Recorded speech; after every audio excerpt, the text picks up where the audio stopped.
이게 뭡니까 이게 한판 붙자고요 지금. 근데 조정훈 의원과 유시민 노무현재단 이사장 한판 붙을 연관성이 있었나요? 이 두 분이요? 이런 표현이 등장했는데 일단 목소리를 들어보시면 왜 지금 이런 상황이 됐는지 짐작하실 수 있습니다. 들어보겠습니다.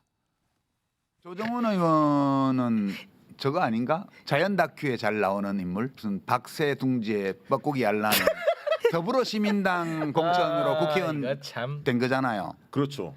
더불어시민당은 이제 민주당의 외곽 정당이었잖아요. 그런데 그 당으로 공천받아서 국회의원이 돼놓고 네. 왜 완전히 반대쪽 가서 활동을 하냐고.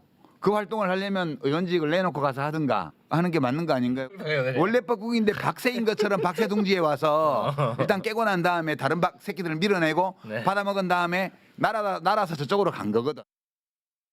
열린우리당 시절에 유시민 작가님이 50대가 되면 뭐라 그랬죠? 그 멍청해진다. 60대가 되면 중요한 직책 맡으면 안 된다. 네. 이 말에 대해서 아직도 생각하시는지 60세가 되어버린 586세대 60세가 되신 유시민 작가님 그때는 맞고 지금은 틀리다라는 사고의 원천이 어디 있는지 한번 저하고 공개 토론 해봤으면 좋겠습니다. 그리고 586도 이제 다 60세에 들어섰거든요. 내가 썩고 있는지 한번 의사를 한번 들여다 놓고 MRI 찍으면서 해봐도 좋을 것 같아요. 자, 그러면서 뭐가 뻐꾸기 얘기하고 뭐 그쪽으로 가 박새 나오니까 받아친 거예요. 그럼 그때 그렇게 얘기하셨는데 586 어떤지 한번 토론해 보실까요? 한판 붙으시죠. 이게 나온 겁니다, 지금요. 일단 정미경 전 최고위원 588 조정훈 의원의 얘기는 그동안 최근에 반복적으로 이 얘기를 좀 조정훈이 하고 있거든. 조정훈이 하고 있는데 586 세력의 유효 기간이 끝났다. 이런 취지의 얘기를 계속하고 있거든요. 이거 어떻게 판단하십니까? 조정훈 의원 입장에서 지금 얘기하고 있는 이 말들은 맞는 말이죠. 왜냐하면 그렇게 생각하시는 분들이 지금 꽤 많기 때문에 동의하시는 분들도 많을 거예요. 예. 근데 제가 여기서 지금 포인트를 잡는 건 유시민 이사장이에요. 예. 이분은 그냥 대놓고 모욕을 주잖아요. 뻐꾸기. 예. 이거 사실 듣는 조정훈 의원 입장에서 얼마나 모욕적일까요? 사실 소송하는 건 이런 걸 소송하는 거예요. 근데 소송했는지 잘 모르겠지만 지금 뭐 한판 붙자는 식으로 약간 대응을 한 것 같아요. 네. 근데 저는 이거를 진짜 이렇게 대놓고 하면 조정훈 의원 입장에서 결국은 뭐냐면 그걸 대응하는 거, 맞대응하는 거 아니겠습니까? 예. 맞대응으로 우리 한번 그럼 토론해보자. 그래서 586에 대해서 한번 얘기해 봅시다. 그러니까 결국은 뭐냐면 유시민 당신은 끝났습니다. 결국 이 얘기 하고 싶은 거잖아요. 아무리 나를 모욕해도 당신은 이미 끝났다. 저는 그 얘기 하려고 지금 이 조정훈 의원이 저렇게 얘기하고 있는 것이 아닌지 그렇게 봅니다. 전재수 의원님, 유시민 이사장이 이거 토론에 응하겠습니까? 지금 응하지 않겠죠. 저라도 응하지 않죠. 근데 좀 말이 표현이 좀 거시긴 했네요. 보니까. 아니 근데 저는 사람에게는 사람의 도리가 있어야 되고 정치하는 사람에게 정치인의 도리가 있어야 된다고 생각합니다. 예. 그것은 뭐냐면 사람이 사람의 도리를 하지 않으면 사람 아니라고 손가락질 받잖아요. 정치하는 사람이 정치인의 가장 기본적인 도리를 지키지 않으면 차라리 정치를 하지 말지 그런 식으로 정치하지 말라는 욕을 듣게 돼 있습니다. 근데 저는 기본적으로 정치를 안 하는 한이 있더라도 예. 자기가 배지를 단 민주당이 위성정당이었죠. 더불어시민당 출신으로 어떻게 보면 민주당 때문에 국회의원이 된 거예요. 그러면 차라리 불만이 있더라도 정치를 안 하면 몰라도 그러고 난 뒤 비판을 하는 거 몰라도 국회의원 배지를 또 달고서 저는 이건 그러니까 시작점이 어딘가 이걸 생각하시라는 이거는 말씀이네요. 정치인의 도리입니다. 정치를 안 할 거면은 몰라도 정치를 그런 식으로 하시면 안 돼요. 사람에게 사람의 도리가 있듯이 정치인이 넘지 말아야 될 선이 있는 겁니다. 이 당 저 당 왔다 갔다 하면서 국회의원 배지 한 번 더 달기 위해서 자신에게 수술용 메스를 손에 들여주면 국민의힘도 가고 민주당도 가겠다. 무슨 정치하는 사람이 장사꾼입니까?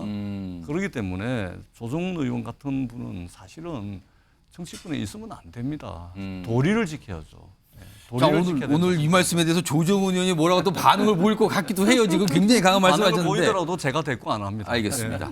그리고 앞서서 사실은 유시민 이사장 조정훈 의원의 그 말 속에 유시민 이사장이 과거했던 발언을 계속 설명을 하잖아요. 그 과거에 뭐라고 얘기했기에 도대체 그러는 건지 그 얘기 좀 들어보겠습니다. 한 50대에 접어들게 되면 죽어나가는 뇌세포가 새로 생기는 뇌세포보다 많죠.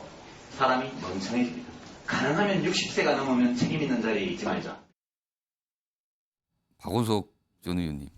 저 지금 유시민 이사장인데 60대가 됐잖아요. 이 말이 이게 꼬투리가 된 겁니까? 부메랑이 된 겁니까? 그러면? 본인은 책임 있는 자리에 아니잖아요. 그래서 아, 그 60세 되기 지금? 전에 공직에서 다 아. 사퇴했지 않습니까? 뭐 남들한테도 동일한 잣대를 적용하는지는 모르겠지만 어쨌든 본인은 자기 말과 다르지 않은 행동을 했다고 보고요.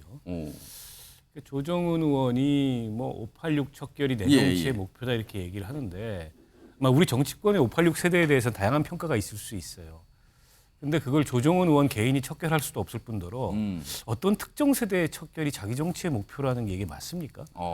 저는 그것도 굉장히 어떻게 보면은 그냥 관심을 끌기 위한 예. 일종의 레토릭일 뿐이지. 아니 어떻게 내 정치의 목표가 어떤 특정 세대의 척결이라고 볼 수가 있어요. 어떤 가치도 아니고 예. 어떤 시대 정신을 추구하는 것도 아니고 그런 면에 비추어 봤을 때 조정은 의원은 본인이 이제 국회의원이 됐던 배경이 있잖아요. 이번에는 나는 다른 배경을 선택하겠다. 예. 나를 주목해달라. 이걸 계속 어필하고 있는 것 같아요. 자, 홍석준 예. 의원님은 두 인물의 얘기. 자, 평가 좀 해주시죠. 예, 제가 뭐 굳이 뭐 조정은 의원을 뭐 변호하는 것이 아니라 사실 정치인이 당연히 자기 입장에서 특히 헌법기관으로서 국회의원이 이야기를 할 수가 있죠. 그런데 제가 민주당의 행태를 보면 자당 출신들이 자기 자당을 공격한다든지 뭐 그러면은 뭐 상당히 뭐 좀 인격 모독적인 어떤 표현을 동원해서 여러 가지 비판을 해요. 우리 점잖은 전재서 의원도 사람의 도리, 정치인의 도리 이런 이야기를 하지 않습니까? 그런데 반대로 우리 당에서 예를 들면 유시민 전 의원이라든지 그 유승민 전 의원이라든지 예. 또 이준석 전 대표가 또 우리 당을 윤석열 쪽 정부를 비판한 것에 대해서는 저 정치인의 도리 사람의 도리가 아니다 이렇게 이야기를 안 하잖아요. 심지어 그건 뭐냐 그러면 진영 예. 그 전 장관 같은 경우는 그 박근혜 정부 있다가 또 당을 당을 바꾸셨죠? 옮겨서 장관을 또 했지 않습니까? 예. 그럴 때는 그러면 사람의 도리를 안 지킨 분에 대해서는 왜 이렇게 환대를 했습니까? 그러니까 동일한 잣대를 봐야 된다. 근데 예. 지금 조정은 의원이 저렇게 지금 이야기하는 것은 저는 충분히 이야기가 되는 게 사실 물론 조정은 의원이 뭐 586 세대 전체를 뭐 청산할 수 없죠. 저도 뭐 개인적으로 586인데 그러나 지금 민주당의 가장 큰 문제는 과거의 586 세대에 있던 고정관념에 있는 그런 어떤 문제점을 자꾸 저는 제기하는 거라고 봅니다. 그래서 두 분이 뭐 갑자기 저 토론하자 했는데 뭐 응하실 않을 것 같아요. 보니까 그래서 그냥 이대로 끝나고 장외 각자의 설전만 할 것 같은데 글쎄요. 만나면 대단할 것 같긴 한데 한번 기다려 보도록 하죠.